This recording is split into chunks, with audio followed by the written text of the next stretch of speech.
मैं जीत एक बार आप सभी मित्रों का पुनः स्वागत करता हूं आपके अपने YouTube चैनल जीत एस एकेडमी 2.0 पर। तो आज हम चर्चा करेंगे किस पे कि वैदिक काल का जो अंतिम पार्ट है उस पर। ठीक है, हम लोगों ने चर्चा कर ली थी, 90 क्वेश्चन तक कर लिए थे, अब 91 क्वेश्चन की बारी है। तो चलिए पेन कॉपी लेकर बैठिएगा और मेन जितने पॉइंट हैं उनको समझने की कोशिश करेंगे। तो यहाँ तक बात हो चुकी थी आपकी, तो जितने भी बेसिक पॉइंट थे वो भी आपको बता दिए गए थे। तो फिर से बेसिक पॉइंट जितने भी आए आप उनको नोट डाउन करेंगे कॉपी में और बेहतर से आप अपनी तैयारी करेंगे। तो चलिए ऑल वन डे एग्ज़ाम के लिए इस क्लास को स्टार्ट करते हैं। तो आज का अपना पहला यानी 91 नंबर का क्वेश्चन है। इसकी पहले क्लासें पढ़ी हुई हैं, यदि जिसको देखना है तो 1 बाई 1 करके देख सकता, बेहतरीन क्लास है।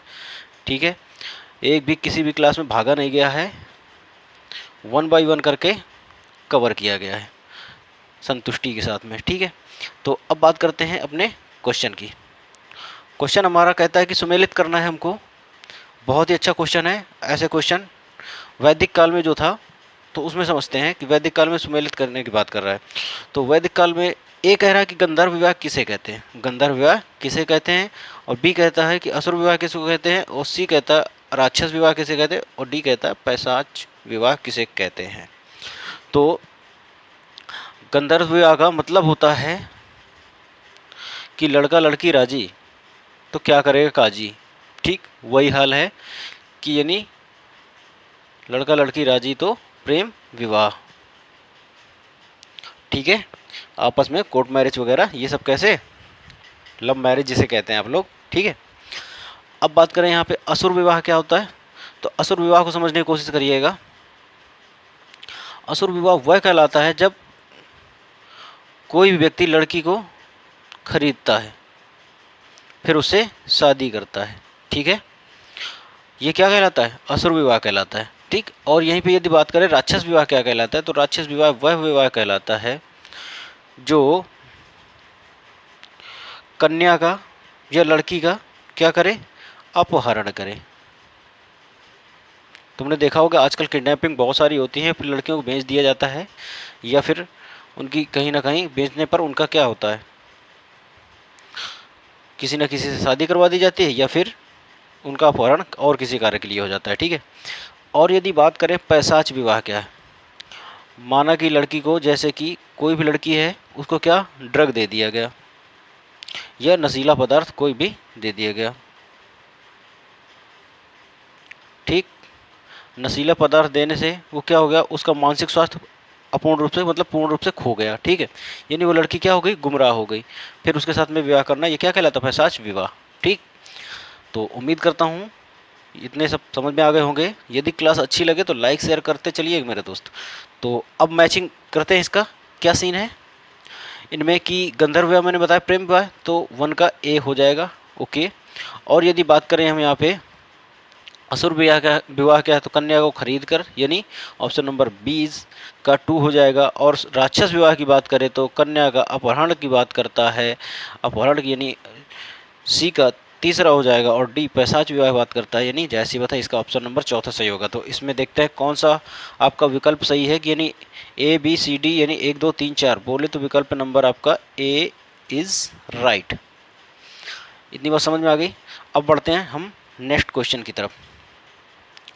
नेक्स्ट क्वेश्चन कहता है कि 3 ऋण शामिल नहीं है, 3 ऋण में शामिल नहीं है। तो वैदिक काल की बात कर रहे हैं, जैसे कि वैदिक काल को आप लोगों ने, मैंने बताया कि वैदिक काल के रचयिता कौन थे, तो कृष्ण, द्वैपायन, वेद व्यास, ये क्या थे वैदिक काल के, या बोल सकते वेदों के रचयिता। ठीक है, वेदों के रचयिता वेद व्यास। ठीक, किसके रचयिता, तो वेदों के रचयिता। ठीक, और यदि यहीं पे बात कर ले कि जैसे इनका पूरा नाम क्या, कृष्ण द्वैपायन वेद व्यास। ठीक है, और यदि बात करें कि महाभारत के रचयिता, तो यहाँ थोड़ा सा क्वेश्चन समझिएगा। यदि बोलेगा महाभारत तो आप लगाएंगे महर्षि वेद व्यास। क्या लगाएंगे, महर्षि वेद व्यास। क्वेश्चन दोनों ही इंपॉर्टेंट है, मैंने आपको बताया, क्योंकि कृष्ण द्वैपायन वेद व्यास ने किया वेदों की रचना करी, और महाभारत में क्या हुआ, महर्षि वेद व्यास ने महाभारत की रचना करी। ओके, महाभारत लिखा यानी, ठीक। इतनी बात समझ में आ गई, उम्मीद करता हूँ समझ में आ गई होगी। अब हम बढ़ते हैं आगे, और यदि बात करें तो वेदों का अन्य नाम क्या है, तो क्या है, कमेंट बॉक्स में आप लिखिए, मैं बता चुका हूँ इसके पहली वाली क्लासों में, ठीक है। बताने की मुझे आवश्यकता नहीं, अब आप लोगों को बताने की आवश्यकता है। बढ़ते हैं हम नेक्स्ट क्वेश्चन पे। क्वेश्चन नंबर कहता है 92 की 3 ऋण कौन कौन से हैं, और उनमें से चौथा एक ऋण है जो शामिल नहीं है। तो पहला है देव ऋण, बी है पितृ ऋण, सी कहता है ऋण ऋषि ऋण, या डी कहता है मातृ ऋण। इनमें से कौन शामिल नहीं है, तो जैसा कि इसमें मातृ ऋण है, मातृ ऋण है, वह क्या है, शामिल नहीं है, ठीक है। बाकी ऋषि का भी ऋण होता है, पितृ का भी ऋण होता है, देव का भी ऋण होता है, लेकिन माता का ऋण नहीं होता है। माता का कोई ऋण नहीं होता है, माता का कहना वैसा ही होता है, माता अपने बच्चे के लिए पूर्ण रूप से समर्पित होती है, इसलिए मातृ का ऋण नहीं होता है। क्वेश्चन नंबर 93 कहता है कि 93 कहता है ऋग्वैदिक काल से संबंधित मृदभांड संस्कृति है।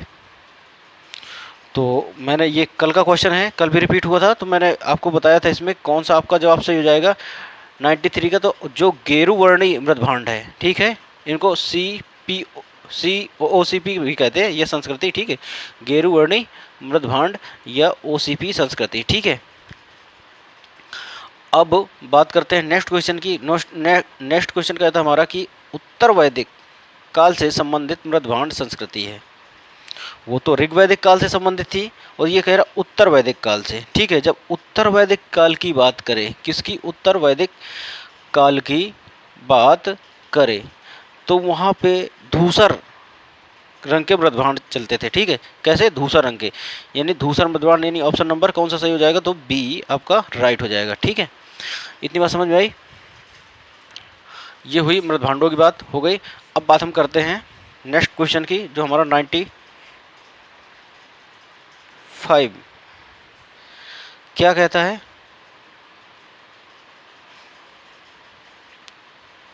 95 नंबर क्वेश्चन क्या कहता है हमारा, 95 कहता है कि हरियाणा प्रांत में चित्रित धूसर मृदभांड यानी PGW स्थल किस स्थान पर हाल ही में किए गए उत्खननों में प्रकाश में आया है, मतलब खोजा गया है, ठीक है, वह स्थान कहाँ पर है। तो 95 का आपका जो जवाब हो जाएगा बहुत ही शांत नगर, ये इसको कहते हैं भगवानपुर। क्या कहते हैं, भगवानपुर कहते हैं, यानी option number B is right हो जाएगा। क्वेश्चन नंबर 96 कहता है प्राचीनतम विवाह संस्कार का वर्णन करने वाला विवाह सूक्त किस में पाया जाता है। जो विवाह करने के सूक्त हैं वो किस में पाए जाते हैं, इस क्वेश्चन का मतलब है। ऑप्शन नंबर ए कहता है ऋग्वेद में, ऑप्शन नंबर बी कहता है यजुर्वेद में, ऑप्शन नंबर सी कहता है सामवेद में, ऑप्शन नंबर डी कहता है गृह सूत्र में। तो 96 का आपका जवाब सही हो जाएगा ऑप्शन नंबर ए। मंत्रों का किस में उच्चारण है, तो ऋग्वेद में ही है, तो वहाँ पर ही भी क्या है, मंत्र का ही उच्चारण किया जाता है विवाह संगति में, ठीक है। तो इसका option number A is right हो जाएगा। अब बढ़ते हैं हम नेक्स्ट क्वेश्चन की तरफ। नेक्स्ट कहता है 97 कहता है ऋग्वेद में अघन्य, जिसका मतलब है वध योग्य नहीं है, शब्द का प्रयोग किसके लिए किया जाता है, ठीक है, वध योग्य नहीं। तो ये आपका जवाब हो जाएगा गाय के लिए कहा जाता है, यानी option number B is right हो जाएगा, ठीक है। 97 क्या, बी इज राइट हो जाएगा। अब देख लेते हैं क्वेश्चन नंबर 98, जो कि बहुत ही शानदार है। फिर से एक मैचिंग वाला क्वेश्चन आ गया, इसको मैचिंग खेलते हैं इसके साथ में। तो देखते हैं 98 क्या कहता है। कहता है संग्रहित को क्या कहते थे, संग्रहित को क्या कहते थे, तो संग्रहित को उस समय क्या कहते थे, तो इन कोषाध्यक्ष कहते थे, ठीक है, यानी एक का ए सही हो जाएगा।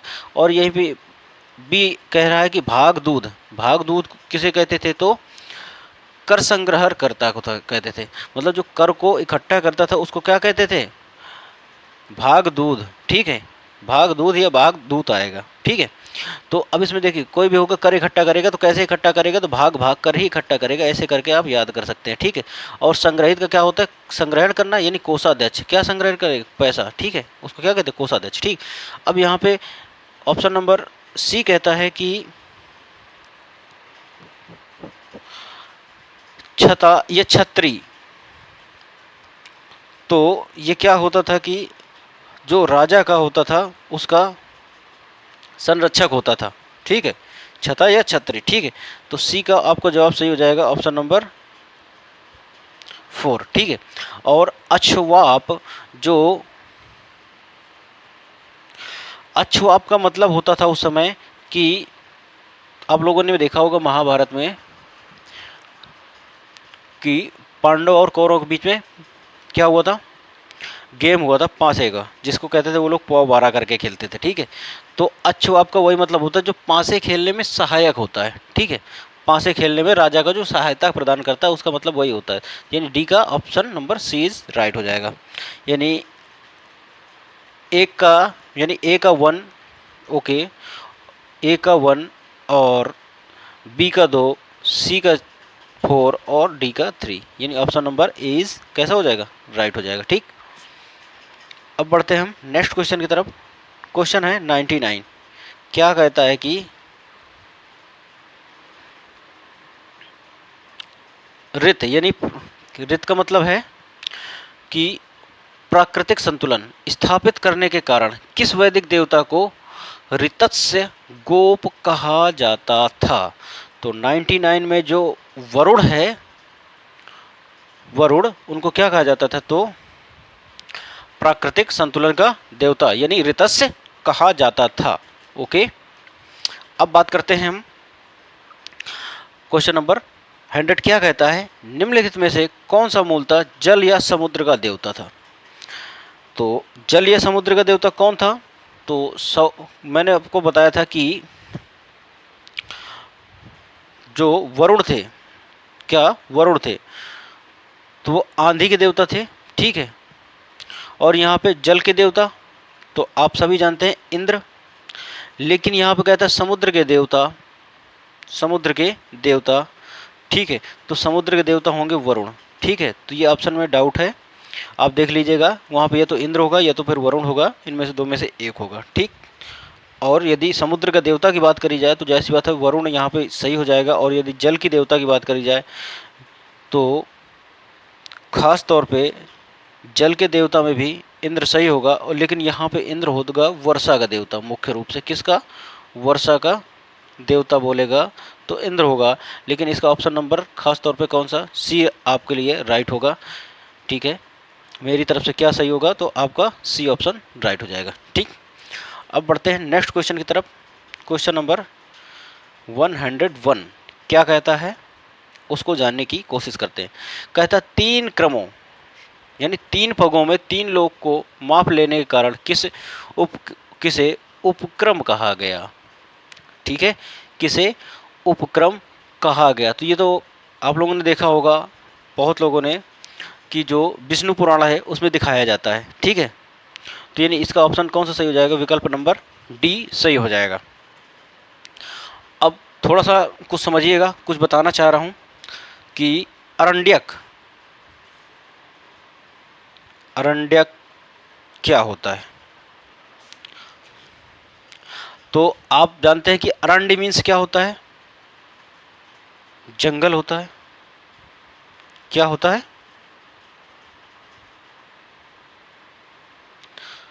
जंगल होता है, ओके। तो अरण्यक का मतलब है यहाँ से वेदों से कि जिस किताब की रचना जंगल में की गई हो तो उनको क्या कहते हैं, अरण्यक। तो अब उनमें से जैसे कि आपके पास 4 वेद हैं, कितने वेद हैं, 4 वेद। तो आप लोगों ने सुना होगा वेद त्रयी, वेद त्रयी, ठीक है। तो जो वेद त्रयी है ना, उनकी रचना कहाँ पर हुई है, तो कहाँ पर हुई है, तो जंगल में हुई है, यानी अरण्यक। तो वेद त्रय को क्या कहेंगे, अरण्यक कह देंगे, ठीक है। अब इसमें वेद त्रय में कौन कौन से वेद आते हैं, तो ऋग्वेद, सामवेद, यजुर्वेद, ये आपके वेद आते हैं, ठीक है। इतनी बात समझ में आई। फिर है इसमें कि पुराणों के बारे में थोड़ा सा जानने की कोशिश करते हैं। क्या? पुराणों के बारे में, पुराणों के बारे में, ठीक है। यदि पुराणों की बात करें, किसके रचयिता कौन है, तो महर्षि वेद व्यास, जो महाभारत के रचयिता हैं वही पुराणों के भी रचयिता हैं, आप याद रखिएगा। एक क्वेश्चन बनेगा कि पुराणों की भाषा कैसी है, तो आप ये भी बता दीजिएगा कि हिंदी है, हिंदी नहीं है, बल्कि क्या है, संस्कृत है, क्योंकि पुराणों की भाषा। अब यदि बात करें यहाँ पे कुल पुराण कितने हैं, तो 18 पुराण है आपके। क्या है? 18 पुराण हैं। अब 18 पुराण में से सबसे प्राचीनतम पुराण कौन है? क्वेश्चन बनेगा सबसे प्राचीनतम पुराण कौन है, ठीक है। तो सबसे प्राचीनतम पुराण है ब्रह्मा पुराण, जिसका नाम क्या है, ब्रह्मा पुराण, ठीक। या इसी को कहते हैं आप आदि पुराण। अब आपको समझ में आ रहा होगा, ब्रह्मा पुराण नहीं सुना होगा, लेकिन आप लोगों ने आदि पुराण जरूर सुना होगा, ठीक है। अब थोड़ा सा जो इम्पोर्टेंट पुराण है उनमें थोड़ा सा जानते हैं, जैसे कि मौर्य काल की जानकारी किस पुराण में मिलती है, ये इससे संबंधित क्वेश्चन बनते हैं, तो उनको समझने की क्वेश्चन समझने की कोशिश करते हैं, ठीक है। तो आप लोगों ने सुना होगा विष्णु पुराण, विष्णु पुराण। तो विष्णु पुराण में मौर्य काल की जानकारी मिलती है, याद रखिएगा, मौर्य काल की जानकारी मिलती है। और यहीं से एक क्वेश्चन बनेगा मत्स्य पुराण। क्या बनेगा? यह मत्स्य पुराण। इसमें किसकी जानकारी मिलती है, तो 7 वाहन की, 7 वाहन शासक की या वंश की जानकारी मिलती है, ओके। और यहाँ पे एक क्वेश्चन और, जो सात वाहन वंश था ना, तो इसमें ये कैसा था, तो मात्र सत्तात्मक था। कैसा था? मात्र सत्तात्मक, इतनी बात याद रखिएगा, मात्र सत्तात्मक, ओके। कौन था? तो सातवाहन वंश, ओके। अब एक क्वेश्चन बनेगा कि वायु पुराण में किसका वर्णन है, वायु पुराण में। तो वायु पुराण में है गुप्त वंश की जानकारी मिलती है, कहाँ से, तो वायु पुराण से। क्वेश्चन बनेगा कि गुप्त वंश की जानकारी कहाँ से प्राप्त होती है, तो वायु पुराण से। और पूछेगा सातवाहन वंश की जानकारी कहाँ से प्राप्त होती है, तो मत्स्य पुराण से। और पूछेगा मौर्य काल की जानकारी कहाँ मिलती है, तो विष्णु पुराण से, ठीक है। अब इनको कैसे याद करेंगे, थोड़ा सा ये थोड़ा समझिएगा, क्योंकि बहुत सारे हैं जो इधर का उधर हो जाती, तो थोड़ा सा देखिएगा। यहाँ पे थोड़ा सा कलर चेंज करके बताते हैं आपको।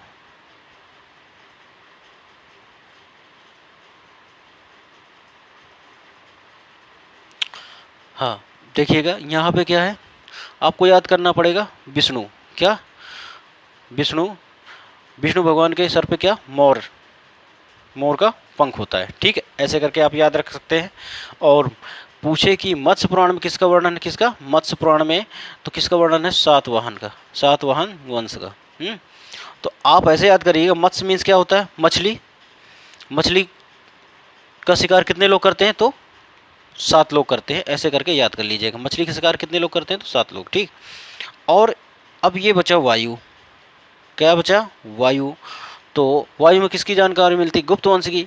तो वायु कैसी होती है, गुप्त होती है, ये आपको दिखाई भी नहीं देती है। तो ऐसे करके आप बिल्कुल तरीके से याद कर सकते हैं, वायु कैसी होती है, गुप्त हो सकती है, गुप्त होती है।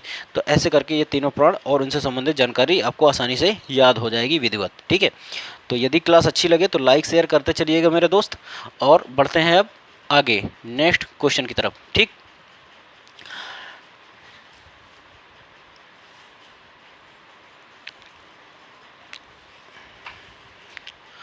अब नेक्स्ट क्वेश्चन क्या कहता है हमारा, उसको जानने की कोशिश करते हैं। नेक्स्ट क्वेश्चन कहता है कि 3 क्रमों। तो ये तो आपका क्वेश्चन हो गया था, इसका क्वेश्चन जवाब क्या हो गया था, ऑप्शन नंबर डी विकल्प सही हो गया था। क्वेश्चन नंबर 102 बहुत ही शानदार है, इसका मैचिंग मैचिंग इसमें भी खेलना है, तो इसको समझते हैं और देखते हैं कि इसमें है क्या। तो जो कह रहा पूषण क्या होता है, पूषण एक वह होता है, ये देवता होते हैं जो विवाह का देवता के नाम से जाने जाते थे, किसमें, तो वैदिक काल में, यानी ऑप्शन नंबर ए इसका राइट हो जाएगा। और यदि बात करें तो यहाँ पे बी कहता है रुद्र किसके देवता थे, तो सभी को पता है कि रुद्र किसके देवता हैं, तो रुद्र मीन्स क्या है, भोले बाबा। भोले बाबा क्या है, पशुओं के देवता माने जाते थे, ठीक है। और यहाँ पे घोष या घौ किसके जाता, किसके देवता या क्या माने जाते थे, तो इनको कहते थे जगत के पिता। क्वेश्चन बहुत ही शानदार बनेगा कि जो घोष है उसको क्या कहते हैं, या घौ क्या कहलाता है, तो क्या कहेंगे आप, ऑप्शन आपका विकल्प सही होगा कि जगत के पिता को क्या कहते हैं, तो घोष कहते हैं, ठीक है। यानी सी का तीसरा जवाब सही हो जाएगा। अब आया जाहिर सी बात है चौथा, चौथे से मैच करेगा, उसमें कोई बात ही नहीं है। अदिति क्या होते हैं, देवों की महान माता को क्या कहते हैं, तो अदिति। ये क्वेश्चन हिंदी में भी आता है यूपीएससी में कि देवों की महान माता को क्या कहते हैं, देवों की महान माता को क्या कहते हैं, तो वहाँ पे जवाब होगा अदिति, ठीक है। तो ये क्वेश्चन भी अच्छा है, शानदार है, इंपॉर्टेंट है। तो ये जितने भी क्वेश्चन हैं इंपॉर्टेंट है, इनको नोट डाउन करिएगा और समझने की कोशिश करिएगा, ठीक है। अब यदि विकल्प की बात करें तो कौन सा विकल्प सही हो जाएगा, तो आमने सामने सब सही है, तो 1 2 3 4 यानी विकल्प number option number A is right हो जाएगा आपका। इतनी बात समझ में आई, उम्मीद है सवाल समझ में आ गया होगा प्रश्न। अब बढ़ते हैं क्वेश्चन नंबर आगे। कहता है कि मनु स्मृति संबंधित क्वेश्चन है, इसको जानने की कोशिश करते हैं। कहता है मनु स्मृति क्या कहता है, मनु स्मृति मुख्यतः संबंधित है, तो 103 मनु स्मृति कह रहा है क्वेश्चन नंबर किससे संबंधित है, तो ऑप्शन नंबर ए की बात करें तो समाज व्यवस्था से संबंधित है, बी कहता है कानून से संबंधित है, सी कहता है राज्य कार्य पद्धति से संबंधित है, डी कहता है या अर्थशास्त्र से संबंधित है। ये देखिए यूपी पीसीएस 2007 का क्वेश्चन है, आया हुआ है। ऐसे क्वेश्चन ही रिपीट होते हैं यूपी पुलिस, एसआई और या फिर जितने भी स्टेट लेवल के एग्ज़ाम हैं, ठीक है। तो आपका इसमें जवाब सही हो जाएगा 103 नंबर के क्वेश्चन में कि जो समाज की व्यवस्था थी, क्या थी, समाज की व्यवस्था, यानी कौन सा विकल्प सही हो जाएगा, option number A is right हो जाएगा आपका, ठीक है। अब बढ़ते हैं हम नेक्स्ट क्वेश्चन की तरफ।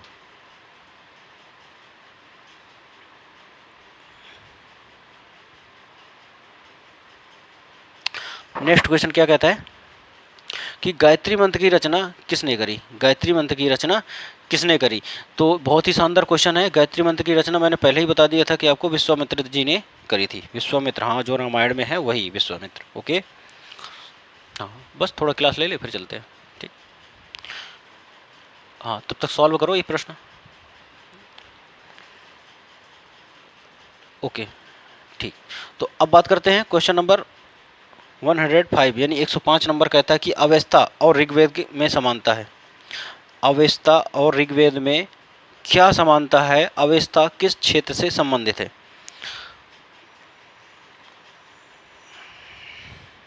तो अवेस्ता जो है ऋग्वेद के समान है, ये बात सही है, और अवेस्ता किस क्षेत्र से संबंधित है, ठीक है। तो अवेस्ता जो है ना, आप लोगों ने सुना होगा कि जेंद ए अवेस्ता, जेंद ए अवस्था, तो कहाँ का ग्रंथ है, ईरान का ग्रंथ है, जिसको क्या किससे संबंधित है, तो ऋग्वेद की तरीके वो भी एक ग्रंथ है, ठीक है। यानी ऑप्शन नंबर बी इसका राइट हो जाएगा। इतनी बात समझ में आई। अब यहाँ पे यदि बात करें हम नेक्स्ट क्वेश्चन की, नेक्स्ट क्वेश्चन कहता है हमारा कि निम्नलिखित में से कौन सी एक ऋग्वैदिक आर्यों की लाक्षणिक विशेषता नहीं है, तो मतलब आर्यों की विशेषता नहीं है, उनमें से आपको जवाब नहीं को आप खास तौर पे ध्यान दीजिए, ठीक है। तो जो 106 नंबर है इसका आपका जवाब की बात करें तो पहला ए कहता है वे अश्वों, रथों और कांस्य के उपयोग से परिचित थे, तो नहीं ऐसा नहीं है, मतलब थे, तो ये आपका विकल्प क्या हो जाएगा, गलत हो जाएगा, क्योंकि ये से परिचित थे ये, ठीक है। ऑप्शन नंबर बी कहता है वे लोहे के उपयोग से परिचित थे, वे लोहे के उपयोग से परिचित थे। और क्वेश्चन नंबर है, वे गौ से परिचित थे जो संपत्ति में सर्वाधिक ब्रह्म के रूप में होती थी। तो बिल्कुल सही, यानी ये भी आवाज़, इसका मतलब ये सही है लेकिन इसका जवाब नहीं होगा, ठीक है। और यदि बात करें यहाँ पे, वे ताम्र और आधुनिक हल फाल का उपयोग से परिचित थे। तो ये भी विकल्प आपका सही हो जाएगा, यानी ऑप्शन ये विकल्प आपका क्या अकॉर्डिंग टू क्वेश्चन गलत हो जाएगा। और जो कि सही होगा तो विकल्प नंबर ऑप्शन नंबर बी सही होगा, क्योंकि नहीं पूछ रहा उसमें, तो लोहे से क्या थे, विशेषता नहीं, ठीक है। अब बात करते हैं यहाँ पे कि ऋग्वेद में निम्नलिखित में से किन नदियों का उल्लेख अफगानिस्तान के साथ आर्यों के संबंध में सूचक है। तो क्वेश्चन नंबर 7 का जवाब मैं बता चुका हूँ कि जो कुभा या कुर्रम या, ठीक है, उस नदी कहाँ से निकलती है, तो अफगानिस्तान से निकलती है। तो ये आप ऐसे ही बता सकते हैं, ठीक है, ठीक है। अस्कनी चिनाब को कहते हैं, ठीक है। अब बढ़ते हैं नेक्स्ट क्वेश्चन, जो क्वेश्चन नंबर 108 है। क्वेश्चन नंबर 108 कहता है कि धर्म तथा रीत भारत की प्राचीन वैदिक संस्कृति को एक केंद्र विचार को चित्रित करते हैं। इस संदर्भ में कौन सा कथन पर विचार कीजिए, मतलब कौन सा कथन, कौन कौन से कथन इसमें सही है, तो वो आपको बताने हैं। यूपीपीसीएस 2011 का क्वेश्चन है। तो इसमें एक कहता है कि धर्म व्यक्ति के दायित्व एवं स्वयं दूसरों के प्रति व्यक्तिगत कर्तव्यों की संकल्पना था, ठीक है, तो बिल्कुल सही बात है। और दूसरा कहता है रीत मूलभूत नैतिक विधान जो सृष्टि और उनमें से अंतर्निहित सारे तत्वों के क्रियाकलापों को संचालित करता था। तो ये भी आपका विकल्प सही है, यानी 1 और 2 दोनों सही है। तो विकल्प नंबर आपका सी बिल्कुल राइट हो जाएगा। इतनी बात समझ में आई, उम्मीद करता हूँ समझ में आ गई होगी। बढ़ते हैं हम अपने नेक्स्ट क्वेश्चन में। नेक्स्ट क्वेश्चन क्या कहता है, नेक्स्ट क्वेश्चन कहता है कि आर्यों के आर्कटिक होम सिद्धांत का पक्ष किसने लिया था, ठीक है। तो यानी कहा था कि आर्कटिक होम तरफ से आए हैं आर्य, ये किसने कहा था, ठीक है। तो उसी के उन्हीं के अनुसार सिद्धांत दिया गया था। तो इसका आपका जो 109 की बात करें, जो बाल गंगाधर तिलक थे,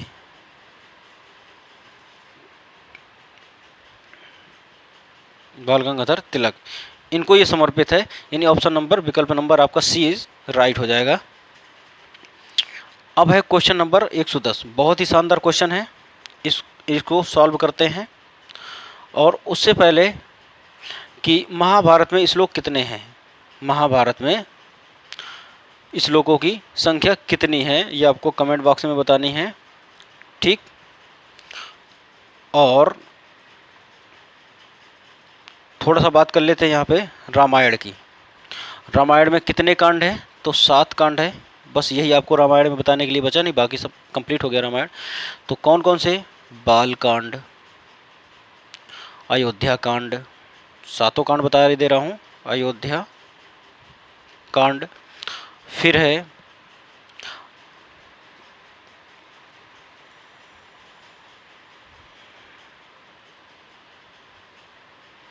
अरण्य कांड यानी जंगल कांड, ठीक है, मतलब वन कांड जिसे बोल सकते हैं, ठीक है।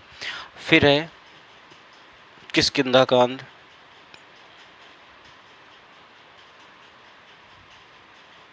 किष्किंधा कांड, फिर है सुंदर कांड,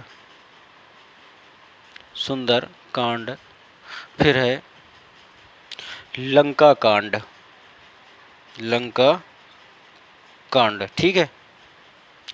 बालकांड, अयोध्या कांड, अरण्यक कांड, किष्किंधा कांड और सुंदर कांड, लंका कांड, और फिर बाद में लास्ट में सबसे उत्तर कांड, उत्तर कांड, ठीक है। तो ये आपके कांड हो गए, 7 कांड, बिल्कुल क्रम से लगा है, इनको आप नोट डाउन करिए कॉपी में अच्छे से। यदि पूछे यहीं पे सबसे बड़ा कांड कौन सा है, तो बाल कांड माना जाता है, सबसे बड़ा कांड है, ठीक है। और यहीं पे पूछे कि सबसे महत्वपूर्ण कांड कौन है, तो सब लोग जानते होंगे कि सुंदर कांड सबसे महत्वपूर्ण कांड है। सुंदरकांड। ठीक है, तो आज का अंतिम क्वेश्चन उसको भी डिस्कस कर लेते हैं। अंतिम क्वेश्चन कहता है सूची फर्स्ट और सूची सेकंड को फिर से मैचिंग करना है इसको। ठीक है, तो फिर से देखिए वही सब मिल गया जो मैं आपको बता चुका था। इस पे क्या बताना है, मैच करना है, तो मैच चलो कर देते हैं इसको। तो ऑप्शन नंबर विकल्प का ए कुबा किसको कहते हैं, काबुल नदी को। ठीक है, अब फिर यहाँ से आया बी कहता है परूसड़ी। बी कहता है परूसड़ी किसे कहते हैं, परूसड़ी किसे कहते हैं, तो परूसड़ी कहते हैं रावी नदी को। ओके, और सदा नीरा किसे कहते हैं, तो गंडक को कहते हैं, और सतुद्री किसको कहते हैं, तो सतलज को कहते हैं। ठीक है, तो ये रहा आज का लास्ट क्वेश्चन। और क्लास कैसी लगी कमेंट बॉक्स में ज़रूर बताइएगा, और जो भी आपके डाउट हो आप पूछ सकते हैं क्वेश्चन में। तो आज की क्लास कैसी लगी उसमें देखिएगा, और सबसे बड़ी बात है जो भी क्वेश्चन पूछे जाते हैं आप कमेंट बॉक्स में करने की कोशिश किया करिए। ठीक है, उनको जो भी जवाब पूछे जाते हैं आप यदि देख लेंगे तो आपकी तैयारी और बेहतर ही होगी, इससे गड़बड़ नहीं होगी। तो चलिए मिलते हैं कल फिर से अपने नए सेशन के साथ। कल अब चालू करेंगे नया सेशन जो होगा महाजनपद काल के नाम से, महाजनपद